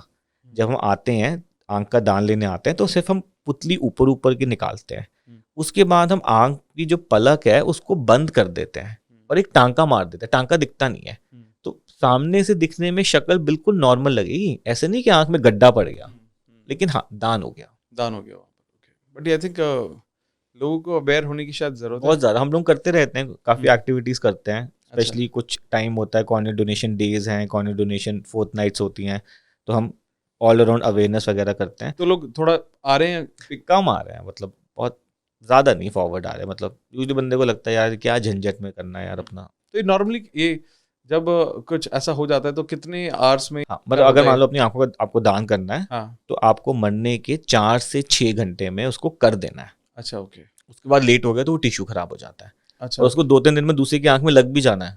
ओके। तो ये पूरा प्रोसेस चलता है। मतलब हमारे पास पूरी लिस्ट है लोगों की कि ये लाइन में लगे हुए हैं, जैसी दान आएगा इसको देना है, फिर एक और दान आया इसको देना है, पूरी लिस्ट है, लोग वेटिंग में है। और मैंने एक बात बताता हूँ, मतलब जब किसी पेशेंट को पता लगता है ना कि मैं दोबारा देख पाऊंगा अगर मुझे किसी की दान की पुतली मिल जाए, तो उसकी लाइफ में ना और कुछ मोटो ही नहीं रह जाता। अब उसकी लाइफ का एक ही पर्पस है कि या किसी की आंख मिले, मेरे को नई जिंदगी मिले तो मैं कुछ लाइफ में शुरू करूँ। और तो उसकी स्टेट समझो आप, मतलब किस डेस्परेशन में वो रोज जी रहा है, और यहाँ पे लोग वो दान ही नहीं कर रहे। ये तो मेरे ख्याल से ऐसा नहीं हो गया कि एक मतलब आप अपनी आंख से किसी को दूसरा जन्म दे रहे हो? आप तो अमर हो गए, आपकी आंखों से कोई और इंसान देखेगा अब। अच्छा, जो मान लो मैंने मरने के बाद अपनी आंख का दान करा, वो किसी और को लगी, अब वो अपने मरने के बाद उसका फिर दान कर सकता है, वो किसी और को दोबारा मिल सकती है। अच्छा, एक इंसान दान करता है, 2 लोग देखते हैं, मैंने अपनी आंखें दान करी तो एक आपको दे दी, एक आपको दे दी। हाँ, सही बात है। एक इंसान को तो आप नहीं लगा रहे हो, एटलीस्ट उसकी विजिबिलिटी दे रहे हो आप उसको। शुरू तो काम चलना। हाँ, आई थिंक ये बहुत इंपॉर्टेंट है। आई थिंक हमारे पॉडकास्ट से ये भी मैसेज लोगों को जाना चाहिए। I think people should be more aware और जानना चाहिए इसके बारे में। और मतलब अगर we should all pledge to donate, हाँ, नॉट जस्ट आईज, मतलब even other organs of the body. I think बहुत लोगों को हेल्प हो सकती है उससे, जो हम नहीं सोचते हैं। और ये शायद वो लोग समझ सकते हैं जो वेट कर रहे हैं। जो रोज मैं समझता हूँ ना, रोज देखता हूँ मैं, जिसने कुछ देखा नहीं उसको अपनी प्लाइट समझ आती। एक और वर्ड बड़ा सोशल मीडिया पे चलता है, आंखों का डिजिटल डिटॉक्स। ये क्या है? नहीं, डिजिटल डिटॉक्स मतलब कर सकते हो आप, इम्पॉसिबल है थोड़ा सा। डिजिटल डिटॉक्स का मतलब है कि स्क्रीन मत यूज करो। कैसे रहोगे उसके बिना? रह थोड़ी सकते हो, एंजाइटी होनी शुरू हो जाती है लोगों को, 5 मिनट से फोन छीनो हालत खराब हो जाती है। हाँ। Digital detox is only theoretical. Practically, I don't think it is possible. The only thing we can do is कि reduce as much as you want. Okay. The main problem is social media. जब तक ये social media नहीं था ना, computer screen पे काम बड़ा लिमिटेड था। हाँ हाँ। अपना कुछ इंपॉर्टेंट एक्सेल शीट बना रहे हो, प्रेजेंटेशन बना रहे हो, ये बना रहे हो, सारी प्रॉब्लम ही सोशल मीडिया से आई। क्योंकि जब खाली हो तो अपना फोन खोल लेते हो और कट कट कट कट, हाँ। एक के बाद एक रील्स पे रील्स देखते रहते हो। यही तो प्रॉब्लम कोविड में हुई भाई। कोविड से पहले सोशल मीडिया का बूम आया, फिर कोविड आ गया, कोविड में सब खाली हो गए, बैठ गए फोन पे, कोविड के बाद सबका चश्मा चढ़ गया। सो डिजिटल डिटॉक्स मेरे को तो नहीं लगता, सोशल मीडिया छोड़ दो आपका डिजिटल डिटॉक्स हो जाएगा। इतना भी कर दोगे ना तो डिटॉक्स है। तो आपको लगता है कि लोगों को ये अगर दिन में कुछ घंटे तो करना ही चाहिए डिटॉक्स? सोशल मीडिया छोड़ दो आप, अच्छा, डिटॉक्स हो जाएगा। तभी पॉसिबल है। आप कैलकुलेट कर लो, एक नॉर्मल डे का स्क्रीन टाइम मान लो 7-8 घंटे हो रहा है, सोशल मीडिया छोड़ दो 1-2 घंटे रह जाएगा। सिर्फ कॉल के लिए आप बात करोगे बस। एक नॉर्मल इंसान का, चलो आईटी वाले का तो चलो काम ही स्क्रीन पे है, ही कैन नॉट अवॉइड, लेकिन नॉर्मल जैसे मैं डॉक्टर हूँ, कोई और किसी प्रोफेशन में है, लॉयर है, सीएज है, मतलब इतना भी आप छोड़ दोगे तो हो जाएगा। सो आई थिंक डॉक्टर राहिल, बहुत इंपॉर्टेंट चीज़ आज हमने डिस्कस की, और मुझे ऐसा महसूस हुआ कि जो भी एक आम आदमी, एक नॉर्मल आदमी जो महसूस करता है, जो महसूस कर सकता है फ्यूचर में, वो सारी बातें आपने वो क्लियर कर दी। और सबसे इंपॉर्टेंट, बहुत सारे मिथ आपने आज क्लियर किए, और जिसकी वजह से बहुत सारे अनगिनत लोगों को ये आई एम श्योर हेल्प मिलेगी। और मैं कहना चाहता हूँ, अगर ये जो मिथ के बारे में आज डिस्कस कोई भी डिस्कशन हुआ है, और आपको लगता है कि आपके पहचान वालों के पास इस तरह की बातें हैं, वो ऐसी चीज़ें लेकर बैठे हैं, ये पॉडकास्ट उनको फॉरवर्ड कर देना, जरूर फॉरवर्ड करना। मैं बड़ी क्लियरली ये बात बोल देता हूँ, जो भी मैंने पॉडकास्ट में अभी बोला है ना, 100% वेरीफाइड साइंटिफिक कंटेंट है, कहीं पे भी इसको वेरीफाई कर लो। Awesome. This is not misleading. और इसीलिए मैं बोल रहा हूँ कि ये जो मिसलीडिंग कंटेंट बन रहा है, इसको फॉलो करना प्लीज बंद करो। मतलब फ्री में डॉक्टर है हमारे देश में, कहाँ अमेरिका जाओ ना, $700 लेता है वो चेक करने के, फिर भी नहीं जाते। I think one thing if I want to conclude is ना कि seek help of a professional if there's a problem in your body. Don't self-medicate. It is only going to have harm in the long run. Maybe short time आपको कुछ benefit मिल भी जाए, but in end of the day ना, half knowledge is dangerous. Correct. Half knowledge पे आप कुछ करोगे तो नुकसान ही कराओगे अपना। तो गुड, तो thank you so much Rahil ji. ये मुझे मतलब ओवरऑल मेरे लिए खुद पर्सनली बहुत नॉलेजेबल सेशन था, और बहुत कुछ सीखा मैंने, बहुत कुछ समझा, बहुत मिथ मेरे ब्रेक हुए, और आई एम श्योर बहुत सारे लोगों के भी होंगे। और मैं आपको भी बोलना चाहता हूँ कि अगर आपने भी कोई मिथ कैरी किया तो आप मेरे को कमेंट करके जरूर बता देना। और ये जो पॉडकास्ट है, ये भेजना सबको, इसलिए नहीं कि इस पॉडकास्ट का रीच बढ़े, इसलिए भेजना कि जिन लोगों को आप बहुत प्यार करते हैं, जो आंखों की प्रॉब्लम से जूझ रहे हैं, उन्हें पता चले कि सही तरीका क्या है, उस चीज़ का सही सॉल्यूशन क्या है। और अगर वो बहुत दिनों से कोई प्रॉब्लम को अवॉइड कर रहे हैं, इग्नोर कर रहे हैं, तो ये टाइम आ गया कि किसी प्रोफेशनल से मिले, डॉक्टर से मिले, और अपनी आंखों को दिखाएं, सही जगह जाएं, सही लोगों से मिले। और जो बहुत सारी जो ऐसी आई ड्रॉप्स हैं, इनको डालना बंद करें, ताकि आंखों का ट्रीटमेंट हो सके। और मैं राहिल जी का जो सोशल मीडिया लिंक्स है, मैं वो भी सारे डिस्क्रिप्शन में डाल दूंगा, ताकि आप उनको डायरेक्टली फॉलो करो। बहुत सारी एडवाइजेज होती हैं, बहुत सारी चीज़ें होती हैं, इनके पॉडकास्ट मैंने देखे। मैं वापस से बोलता हूँ, एक बात बहुत इंपॉर्टेंट है, बहुत सारे पॉडकास्ट पर ये गए हैं अब तक, और मैंने ये ऑब्जर्व किया कि बहुत कुछ है सीखने के लिए, अपनी हेल्थ के लिए। तो मैं तो ये बोलूँगा, अगर आपने ये पॉडकास्ट देखा है ना, इनके अगर आपको लगता है कि आप और जानना चाहते हैं, वैसे तो अराउंड हमने बहुत सारी बातें कर ली हैं, लेकिन फिर भी अगर मौका लगे तो देखना जरूर, ये पढ़ लेना थोड़ा सा। हाँ, ये बुक जरूर पढ़ लेना। मैं इसका लिंक डाल देता हूँ डिस्क्रिप्शन में, ठीक है? ये बुक जरूर पढ़ लेना, और बहुत कुछ सीखने को मिलेगा। This somebody's effort and it deserves correct a recognition. Correct. And this book talks about what a layman should know about eye health. इसको देख लो, पॉडकास्ट को देख लो, बस इससे ज्यादा कुछ नहीं है। बाकी इसका प्रॉब्लम हो तो डॉक्टर के पास चले जाओ। So thank you, Dr. Rahil. बहुत मजा आया आपसे मिलकर। Absolute pleasure. Thank you for inviting me.